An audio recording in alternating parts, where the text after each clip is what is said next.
कि खुदा ने इब्तिदा में इस कलाम को रखा ताकि हमारी जिंदगियों को नूर कर सके। और ये इब्तिदा में खुदा के साथ था, क्योंकि यही खुदा है और यही तजस्सम हुआ, यही मुजस्सम हुआ, यही इनकारनेट हुआ, यही मैनिफेस्ट हुआ, यही जिस्म बनकर हमारे सामने आया। इस कलाम खुदा के बारे में लिखा, इब्तिदा में कलाम था, कलाम खुदा के साथ था, कलाम ही खुदा था और यही खुदा के साथ था। अजीजों, इस कलाम खुदा के बारे में लिखा है कि ये कलाम खुदा शहद के टपकों से भी ज्यादा शीरीन है, ये कलाम खुदा सोने चांदी के सिक्कों से भी ज्यादा कीमती, ये कलाम खुदा खुदा की दो धारी तलवार, ये कलाम खुदा, ये दो धारी तलवार ऐसी है जो हमारे बंद बंद कूदे कूदे में से होकर गुजर जाए। ये कलाम खुदा जब हमारे अंदर आता है, हमारे डीएनए को बदलता है, हमारी नस्ल को बदलता है, हमारी रूह को बदलता है, हमारे जिस्म को बदलता है, तब हम जिस्मानी नहीं बल्कि रूहानी, आसमानी और जलाली बन जाते हैं। समझ जाते हो, खुदा बाप के लिए, यीशु मसीह के लिए, खुदा की पाक शरीयत, खुदा के पाक फजल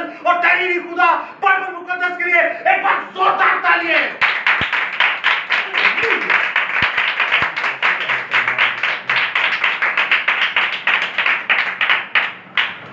खुदावंद तेरे नाम की तमजीद हो, तेरे नाम की शुक्रगुजारी हो। अजीजों, आज का जो टॉपिक है, आज का जो कलाम खुदा है, हमेशा की तरह बहुत बाबरकत और निहायत ही ब्लेसफुल है, फ्रूटफुल है हमारे लिए। और आज के टॉपिक मजमून है रूह का हथियार। खुदा के रूह का हथियार, या दूसरे लफ्जों में यह भी कहते हैं स्पिरिचुअल वॉरफेयर, यानी रूहानी जंग का हथियार।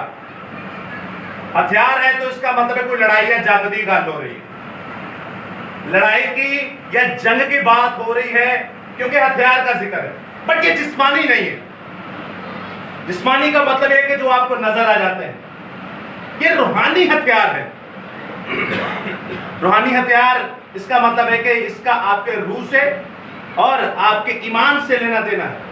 अब ये हथियार है क्या? तो जीजो, आइयो मेरे साथ चलते हैं। देखिए मेरे साथ आज की कलाम खुदा में से मुकद्दस पौलुस रसूल की मुआरफत लिखी गई किताब खुदा का पाक सहीफा, जो कि इफिसुस के नाम लिखा गया। इफिसुस की किताब, उसका 6वां बाब और उसकी 14वीं ता 18वीं आयत तक हम आज इस पाक सुखन को पढ़ेंगे।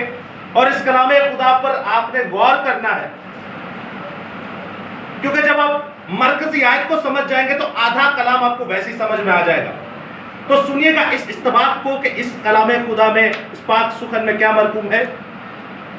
बस सच्चाई से अपनी कमर कस लो और रास्तबाजी का बख्तर लगाकर और पाओ में सुलह की खुशखबरी की तैयारी के जूते पहनकर और उन सब के साथ ईमान की सिपर लगाकर कायम रहो, जिससे तुम उस शरीर के सब जलते हुए तीरों को बुझा सकते हो, तीरों को बुझा सको और निजात का कूद और रूह की तलवार जो खुदा का कलाम है ले लो। और हर वक्त और हर तरह से रूह में दुआ और मन्नत करते रहो और इसी घर से जागते रहो कि सब मुकद्दसों के वास्ते बिला नागा दुआ किया करो। कलाम खुदा का पढ़ा, सुना, समझा और कबूल किया जाना हम सबों के लिए बाइस से बरकत का सबब हो। खुदा का शुक्र हो, आमीन। अब अजीजों, आपने देखा कि हमारे पास जो आज का कलाम खुदा है, आज का जो पाक सुखन है, वो कुछ यूं है कि रूह के हथियारों का जिक्र आया है। रूह के हथियारों का जिक्र आया है।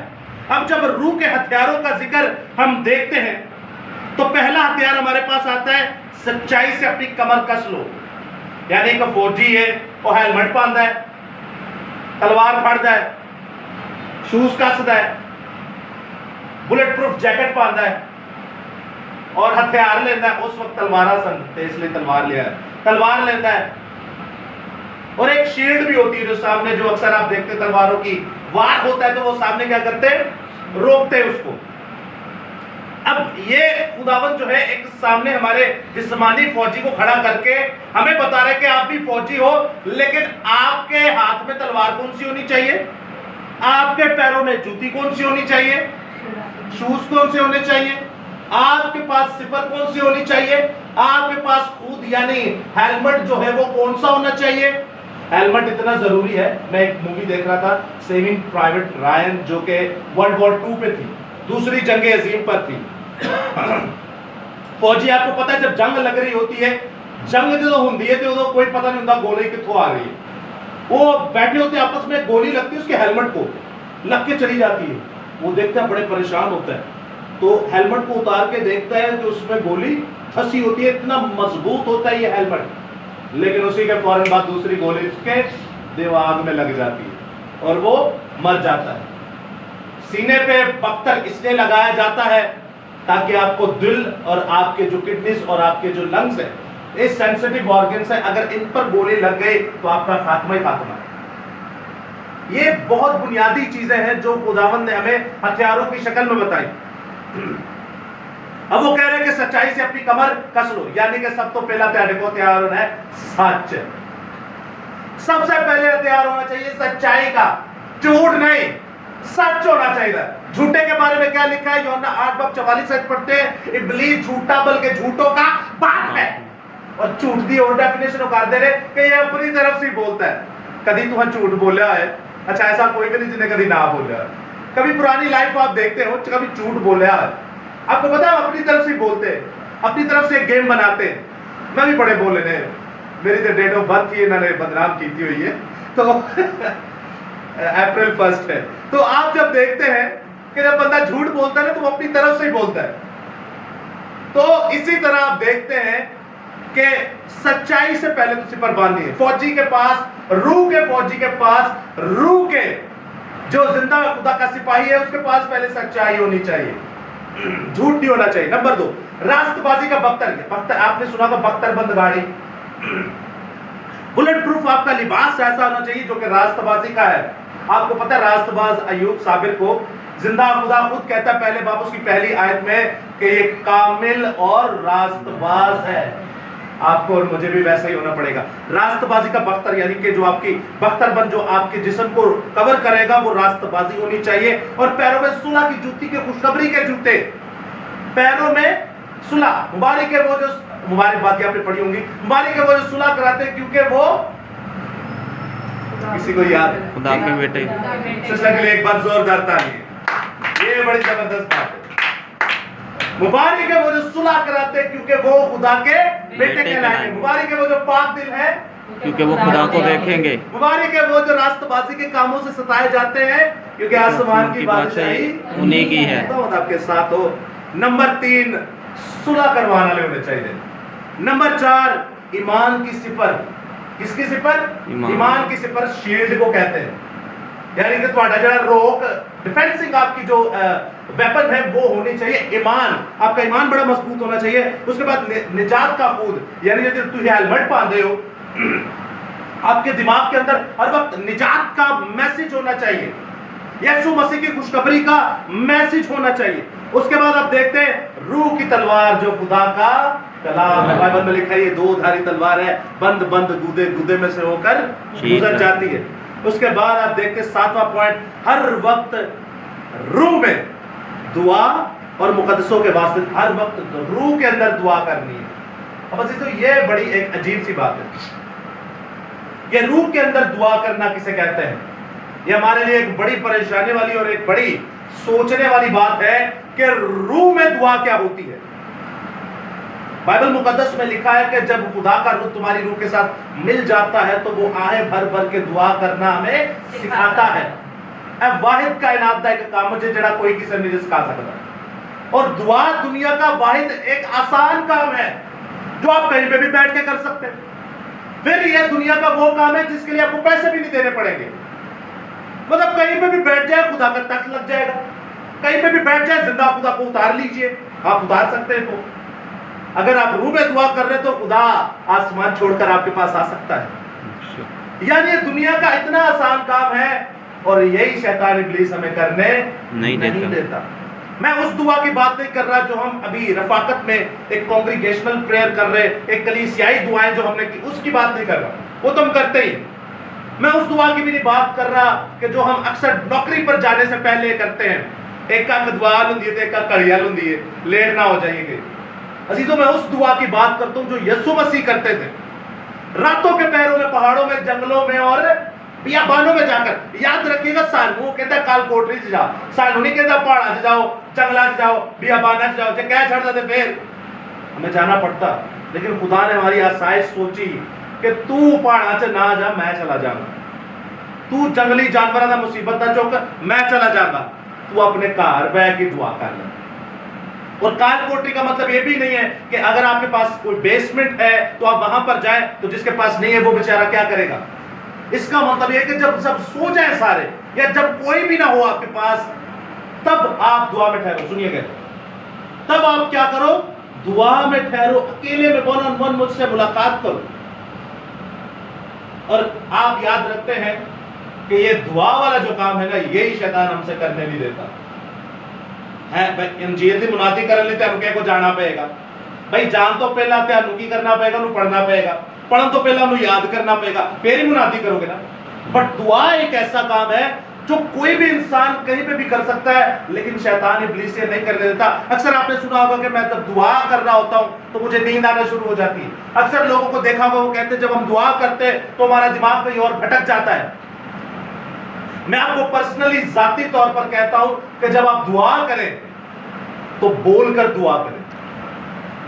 बोलकर दुआ करने से फायदा क्या होगा, एक तो आपका दिमाग, कभी आपने देखा दिल में दुआ करते हो लेकिन जहन कहीं और होता है। अगर आप बोलकर दुआ करेंगे आपका जहन भी कहीं नहीं भटकेगा, और आप जो बोल रहे हैं आप ही का बोला हुआ आपको सुना जाएगा। आप ड्यूल ब्लेसिंग हासिल करेंगे, बोलकर की भी और सुनकर भी। और अगर खुदा ना ख्वास्ता कोई आपके साथ होगा तो वो भी सुनकर बरकत पालेगा। मैं तो हर किसी को ये रेकमेंड करता हूं, तो जे मैंने एक ही कमरा है, बाकी सारे सुते पे ने, तो फिर दिल ची कर लो।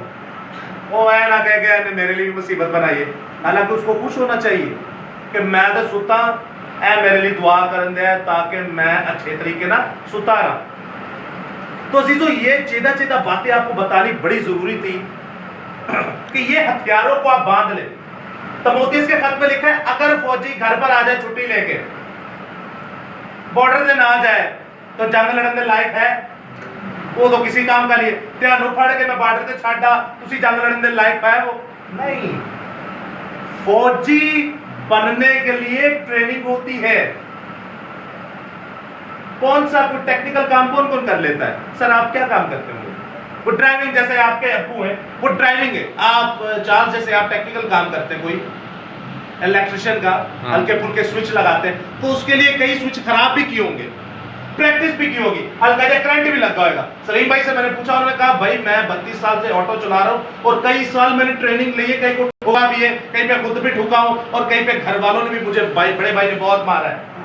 आप समझ रहे हैं कि कोई इंसानी चीज सीखने के लिए कितनी आपको कुर्बानी देनी पड़ती है। देखो फौजी तैयार हो लेकिन नहीं को मेहनत होगी, बहुत मेहनत होती है, बहुत मेहनत होती है। मैं कहता हूं अगर आपके पास खुदा का रूह नहीं है तो ये जिंदगी का सबसे मुश्किल काम है, और अगर आपके पास खुदा का रूह है तो ये जिंदगी का सबसे आसान काम है। लेकिन आपको ये करना जरूर है। आपको फौजी जरूर बनना है, आपको सिपाही जरूर बनना है। एक सिपाही ही दूसरे की मदद कर सकता है। साढ़े वाला बंदा कोई बॉर्डर से जाकर जंग नहीं लड़ सकता। बॉर्डर वाले आके यहां पर भी जंग लड़ सकते हैं और बॉर्डर पे भी जंग लड़ सकते हैं। फौजियों का होना बड़ा जरूरी है। आपको पता है आपके घरों में आज परेशानियां हैं, आपके घरों में आज तकलीफें हैं, आपके घरों में आज मुसीबतें हैं, आपके घरों में आज बीमारियां हैं, आपके घरों में आज कर्जे हैं, आप किसी के गुलाम हैं, आप गुनाह के गुलाम हैं, आप शैतान के गुलाम हैं। क्यों? क्योंकि हमारे घर में इस तरह का प्रेयर वॉरियर नहीं है, ऐसा फौजी नहीं है जो रातों को उठकर दुआ करे। यीशु मसीह अपने शागिर्दों के लिए दुआ करते थे। आप देखते हैं 17 बाब यूहन्ना का पूरा दुआ में निकल गया। वो बता रहे मैंने तुम्हारे लिए क्या क्या दुआ की। कहता है शमौन शमौन शैतान इब्लीस मुझे तुझसे मांगने को आया कि ये मुझे दे दे ताकि इसे गेहूं की तरह पटकूं, लेकिन मैंने ना चाहा। मैं चाहता हूं कि तू इनके साथ रहे। अजीजों याद रखिएगा, शैतान इब्लीस आपको हर रोज मारने के लिए यीशु से मांगता है, लेकिन यीशु कहता है कि नहीं, मेरा इनमें से कोई एक है, कम से कम एक तो है जो दुआ करता है और जिसकी मैं सुनता हूं। क्या आपके घरों में कोई ऐसा सिपाही है? क्या आपके घरों में कोई ऐसा सोल्जर है? क्या आपके घरों में कोई ऐसा फौजी है? क्या आपके घरों में कोई ऐसा वॉरफेयर करने वाला स्पिरिचुअल जिंदा खुदा का सूरमा है? अगर नहीं है तो जीजो आपके लिए लम्हा फिक्र है। शैतान आप पर टूट पड़ेगा क्योंकि दुश्मन रोक फौजी नहीं है। यीशु कुछ नहीं करता, बाप कुछ नहीं करता, रूह कुदुस कुछ नहीं करता जब तक आप खुद कुछ ना करें। जब तक आप कुछ नहीं करेंगे, कदम नहीं उठाएंगे, ये कुछ नहीं करेंगे। इन्होंने बहुत कुछ कर लिया हमारे लिए, अभी तक कर रहे, आगे भी करते रहेंगे। आपको और मुझे चाहिए कि हम जिंदा खुदा के आगे दुआएं करें। आज के हमारे स्पिरिचुअल वॉरफेयर के चैप्टर के अंदर, टॉपिक के अंदर जो मेन चीज जिसके ऊपर मैं आपकी नजर डलवाना चाह रहा हूं वो है दुआ। वो दुआ है। दुआ का मतलब यह है कि आसमान को चाक कर देना, आसमान को खोल देना। आसमान की कुंजी भी इसे कहते हैं। कुंजी की कर, ताला की कर दे, ताला लगा होए तो चाबी ना होए ताला खुलेगा नहीं खुलेगा। फिर चोर रास्ता सानू तोड़ना पैंदा या छत तो टप के आना पैंदा। ये चाबी है जीजो, कितनी जरूरी है। आप समझते जब आप दुआ करते हैं तो आसमान की बादशाही के ताले खुल जाते हैं। आप जब दुआ करते हैं तो आपके घर में कोई परेशानी हो नहीं सकती। मैं ईमान रखता हूं कि जब आप दुआ करेंगे कोई शैतान आपको तंग ना करेगा। जब आप दुआ करेंगे कोई परेशानी आपको तंग ना करेगी। जब आप दुआ करेंगे कोई बीमारी आप पर हावी ना होगी। जब आप दुआ करेंगे आपके ऊपर किसी किस्म का कर्जा ना होगा। जब आप दुआ करेंगे आपकी औलाद फरमाबरदार होगी। जब आप दुआ करेंगे आपके बच्चे पाक होंगे। जब आप दुआ करेंगे आपके बच्चे जीसस बिलीवर्स होंगे।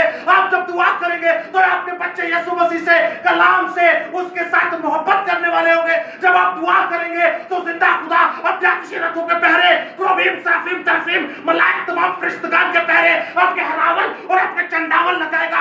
जब आप दुआ करेंगे खुदा का जलाल आपको घेरे रहेगा। जब आप दुआ करेंगे आसमान से कुंजी आएगी और वो आसमान को खोलेगी और आसमान से नेमतें, बरकतें, फजीलतें और रहमतें आपके घरों में नाज़िल होगी। Hallelujah, hallelujah. जिंदा खुदा की दुआ के लिए एक बार जोरदार तालियां।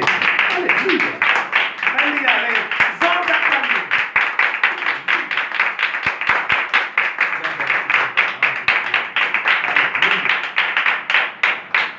अजीजों, एक सवाल पूछता हूं आपसे, बात सर, एक सवाल पूछता हूं आपसे। आप लोगों को काट के अंदर डाल दिया जाए, हथकड़ियों के साथ बांध दिया जाए, कैद खाने में सट दिता जाए, क्या आप आजाद हो सकते हैं? नहीं हो सकते। आप मुकद्दस यूसुफ को देखते हैं, वो भी कैद में थे। आप पौलुस और सिलास को देखते हैं, वो भी क्या थे? कैद में थे। अजीजों, याद रखिएगा, मुकद्दस यूसुफ जो है जब वो मिस्र का बादशाह बना तब वो काल कोठरी में जाकर दुआ किया करता था। आप पैदाइश 38 बार पढ़िए, वो भी दुआ करता था। हालांकि था वो पूरा मिस्री गेटअप में, था वो गैर कौम के गेटअप में, लेकिन वो अपने खुदा से दूर न रहा। वो अपने खुदा को नहीं था भूलता। आप मुकद्दस दानियल को देखें, मुकद्दस दानियल गैर कौम में असीरी की औलाद, एक गुलाम की नस्ल थी। वो एक गुलाम था, लेकिन फिर भी जाता था 3 बार किसकी तरफ मुंह करके? हैकल की दीवार की तरफ, हैकल की तरफ मुंह करके वो दुआ करता था। अब हिजकिय्याह बादशाह को देखिए, कौन? बनी इस्राएल का बादशाह। जब उसको कहा गया यशायाह की मुआरफत कि आज तू मर जाएगा, वो कहता है खुदावंद मैंने तो तेरे लिए बड़े बड़े काम किए, मैंने तो तेरे लिए सीरतों को काटा, मैंने तो तेरे लिए बुत परस्ती खत्म की, मैंने तो तेरे लिए चट्टानों के शगाफों के ऊपर जो बड़े बड़े बुत नस्ब किए गए उनको मारा। तो मुझे क्यों मारता है? मुझे उम्र दे ताकि मैं और ज्यादा तेरे काम कर सकूं। वो क्या करता है? दीवार की तरफ मुंह करके क्या करना शुरू हो जाता है? दुआ करना शुरू हो जाता है। अजीजों, वो कोई आम दीवार नहीं थी और वो कोई आम रुख भी नहीं था। उसको पता था मेरे बाप सुलेमान ने कहा है, ऐ खुदावंद देख मैं तेरा घर बनाऊंगा, ऐ खुदावंद देख मैं तेरा मस्कन बनाऊंगा, ऐ खुदावंद देख मैं तेरा मकदस बनाऊंगा। लेकिन मैं चाहता हूं अगर कोई देसी यानी तेरा बंदा इस घर की तरफ मुंह करके दुआ करे तो उसकी सुन लेना, और अगर कोई परदेसी नामख्तून गैर ईमान जो तुझे नहीं जानता वो भी तेरे घर की तरफ देखकर दुआ करे तो उसकी भी सुन लेना। इसको हिजकिय्याह को याद था, तो उसने क्या करता? दीवार की तरफ मुंह करके कहता है, हिजकिय्याह बादशाह दुआ करता है तो आसमान से बरकत नाज़िल होती है। और यशायाह कहता है, हिजकिय्याह खुदा ने तेरी बात को सुन लिया, तू ना मरेगा बल्कि 15 साल और जिएगा और शैतान को चीर के रखेगा। हालेलुया। यह है जिंदा खुदा की बरकत। जब आप खुदा के आगे दुआ करते हैं तो वो आपको और ज्यादा उम्र देता है। 15 साल और उम्र बढ़ गई। कितनी? 15। अभी मरने लगा था, झट में 15 साल उम्र बढ़ गई, क्योंकि उसको पता था खुदा को राजी कैसे करना है। अजीजों, हमारे घरों में जो परेशानी है ये तो बहुत छोटी है, ये तो कुछ भी नहीं है। वो तो इस्राएल का बादशाह था। आप देखते हैं कि जब उनके ऊपर मुसीबत आती है, मुकद्दस पौलुस और सिलास के ऊपर, कितना मारा होगा उनको, कितना पीटा होगा। आपको मुझे नहीं मारा जाता, नहीं ना मारा जाता, लेकिन हमारे घरों में आज भी मुसीबतें हैं, हमारे घरों में आज भी बरकत नहीं है। क्यों? क्योंकि हमने किसी को तैयार ही नहीं किया कि बेटा चल मैं तो नहीं कर सकता, तू ही कर ले। हमारे अंदर कोई प्रेयर वॉरियर नहीं है। अजीजों, मैं अपने सोशल मीडिया के बहन भाइयों से भी यही कहूंगा, उनसे भी ये रिक्वेस्ट करूंगा कि अपने अंदर प्रेयर वॉरियर को पैदा करें। ये रूह के हथियार है। फौजी का मतलब होता है जो आपको दुश्मनों से बचाता है। जो आपको किन से बचाता है? दुश्मनों से बचाता है। आप फौजी, हम है तो फौजी, लेकिन अगर हमारे पास ये हथियार नहीं तो हम फिर ऐसे फौजी हैं कि कोई भी आएगा दुश्मन और हमें मार देगा। हमारी जंग भी रूहानी मखलूकात से है जो आसमानों पर भी टोलों में रहती है और जमीन पर भी रहती है। मुकद्दस दाऊद भी फरमाते हैं, खुदावंद मैं तेरा शुक्र करता हूं क्योंकि तूने मुझे मेरे दुश्मन दिखा दिए। यानी कि मैं उन्होंने वेला जिन्होंने मैं नहीं देख सकता। अगर आपकी मेरी दुश्मनी रूहानी टोलों से है, आपको पता है हम उन्हें नहीं देख सकते। देख सकते कि नहीं? हम नहीं देख सकते। वो सानू देख सकते हैं कि नहीं? देख सकते हैं कि नहीं? वो देख सकते हैं हमें, वो हमारे साथ ही रहते इधर उधर। कहता नहीं कुछ सकते क्योंकि खुदा दी तलवार साडे को है, खुदा दी सिपर साडे को है, खुदा दा ईमान साडे को है। अही दुआ करने असी तो याद रखे हमारी जंग उसके साथ है जिसे हम देख नहीं सकते, और ये मुश्किल है उसको मारना और सारे सानू मारना, क्योंकि वो हमें देख सकता है, हम उसे नहीं देख सकते। हमारा मुश्किल है उसे मारना, उसका आसान है हमें मारना क्योंकि वो हमें देख सकता है, वो निशाना साध के हमें ठोक सकता है, लेकिन हम उसे नहीं मार सकते क्योंकि सानू नजर ही नहीं आता। तो अजीजों, हमें इन हथियारों की जरूरत पड़ेगी। ये हथियार आपके अंदर होने चाहिए। आपके अंदर अगर दुआ नहीं है, और वो भी रूह से दुआ नहीं है, रातों को दुआ नहीं है, तो अजीजों आपके घर बर्बाद होंगे। अगर मैं नहीं करूंगा तो मेरा घर भी बर्बाद होगा। मैंने तो इस कलाम खुदा को जो 4 साल पहले पढ़ा, ये एक सबसे बड़ी इकाई है अपने घर को सेट रखने के लिए। रातानु पैरे ला दो, रातानु मोर्चे सीधे कर लो, रातानु बम बंदूका बजूका लाके खलोयो किरे के शैतान इब्लीस अगे। अजीजों, तभी आप बच सकते हैं, वरना आज देख रहे हमारी औलाद को, हमारे बच्चों को, हमारे बेटों को, हमारी बेटियों को, कोई नशे में है, कोई नाफरमानी में है, कोई गालियां देता है, कोई स्कूल नहीं जाता, वो सबसे बड़ी बात कोई कलाम नहीं पढ़ता, कोई दुआई नहीं करता। मैं आप लोगों से एक सवाल करता हूं, कितने हैं जो अपने बच्चों के लिए दुआ करते हैं रातों को, दिन दिन या चर्चिस की नहीं, रातों को, रात को जब सो जाते हैं, कितनी देर करते हैं दुआ? 1 घंटा 2 घंटे? अंजदा कोई भी नहीं होना। मैं कितनी देर? 1 घंटा पूरा कर। बड़ी बात है, बड़ी बात है। और कोई? अजीजों, याद रखिएगा, मैं आपको वक्त के ऊपर काबिज करने के लिए खुदा दिल दे 5 मिनट भी कर लो ना, दिल ना भी बड़ा है, लेकिन अजीजों याद रखिएगा वक्त भी एक बड़ी चीज है। उसने कहा वक्त को गनीमत जानो के दिन बुरे। वक्त का एक बड़ा स्टाइल है, बाइबल में एक बड़ा तरीकाकार है, बड़ी अहमियत है। वक्त का होना बड़ा जरूरी है। भाई नौकरी करने 12 घंटे, नौकरी करने 8 घंटे, ते बच्चों की दुआ ही क्यों नहीं कर सकते? वेलो ही नौकरियां करी जाने तो साडे बच्चे वेलो कहते हैं। ये हमारी 2 सिस्टर्स थी पंजाब से, उनकी रिक्वेस्ट पे था ये कलाम। अजीजों, जब औलाद बिगड़ जाती है ना, मैं आपको एक बात बताऊं, सेट करने के लिए जब इतने होते हैं ना 5-6 साल के, 4-5-6 साल के, या पेट में जब होते हैं, ये तभी सुधर सकते हैं। थोड़े जब बड़े हो या ना फिर नहीं जा सुधरते। अकड़ के आपके सामने खड़े हो जाएंगे और आप कुछ कर भी नहीं सकते, क्योंकि ताकत में वो आपसे ज्यादा हावी होते हैं। ताकत में आपसे ज्यादा हावी होते हैं। अपने बच्चों को दुआ करना सिखाएं, अपने लिए नहीं, कम से कम अपनी औलाद के लिए। हम अपनी औलाद को अच्छे स्कूलों में डालते हैं, हम अपनी औलाद को अच्छे कपड़े पहनाते, हम अपनी औलाद को अच्छा खाना खिलाते, लेकिन क्या कभी आपने अपनी औलाद के लिए आतिशी रथों के पहरे लगाए हैं? आप मूसा को जानते हैं, आपको पता है मूसा बचा कैसे? वो वड्डी आ रहे हैं, फराउन होते बच्चे वड्डी आ रहे थे, लेकिन वो टोकरी के अंदर कैसे महफूज रह सकता है? सवाल ही पैदा ही नहीं होता, सवाल ही पैदा नहीं होता कि एक एडी दूरी दरिया दे विच या नहर दे विच या समंदर विच एक टोकरा रखा है तो उहदे विच बच्चा जा रहा है और वो जिंदा हो गया है, मरिया ही नहीं, उतो महारानी ने उन्हें फड़ लिया। ऐसा हो नहीं सकता। पता उसकी मां ने क्या किया? उसकी मां के पास दो धारी तलवार थी। दो धारी तलवार से पहले उसने खुदा के साथ रूह में दुआ की।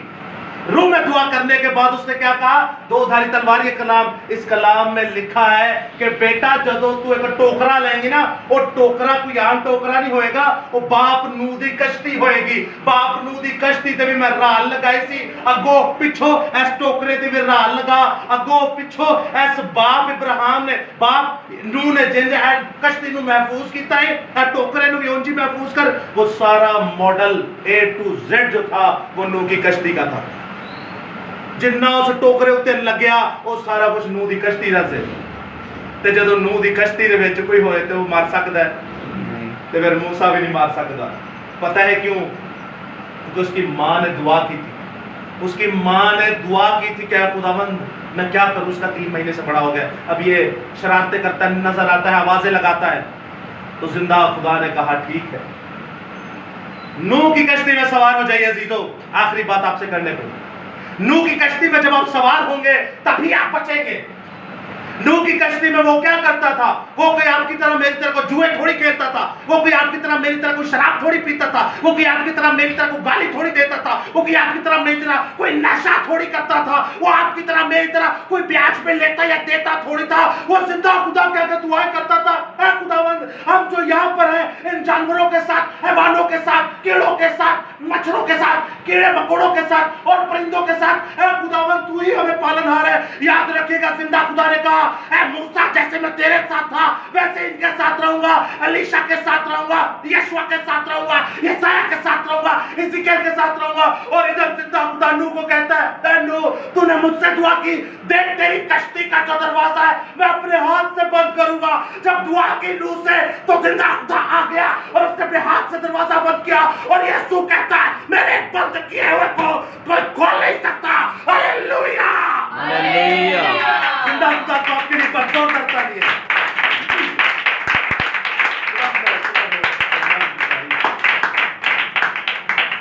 जदों मां प्यो ने दुआ की थी ते हाथ आ गया, हाथ ने नूह दी कश्ती दा दरवाजा बंद किया तो उन्हें कोई खोल नहीं सकता, क्योंकि उन्हें क्या मेरे खोले हुए को कोई बंद नहीं कर सकता और मेरे बंद किए हुए को कोई खोल नहीं सकता। तो याद रखिएगा, ये है वो इंपॉर्टेंस।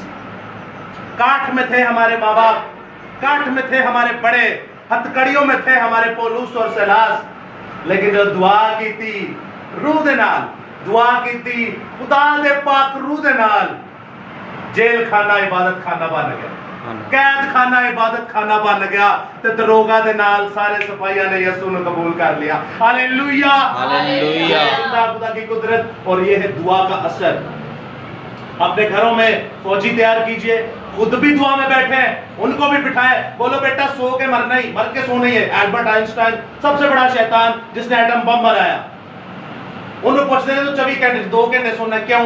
उन्हें क्या मार के सोना ही है, इंसान नाली कुछ कर जा, आ करके क्या जा एटम बम बना गया। तो आप और मैं क्या कुछ नहीं कर सकते? वो शैतान का पुजारी था, आप और मैं तो जिंदा खुदा के पुजारी हैं। वो एटम बम बना के दुनिया मार के चला गया, आप और मैं इस 2 धारी तलवार को फैला के दुनिया को सुधार सकते हैं। मुर्दों को जो जिंदा मुर्दे हैं उन्हें यीशु के पास लेकर जा सकते हैं।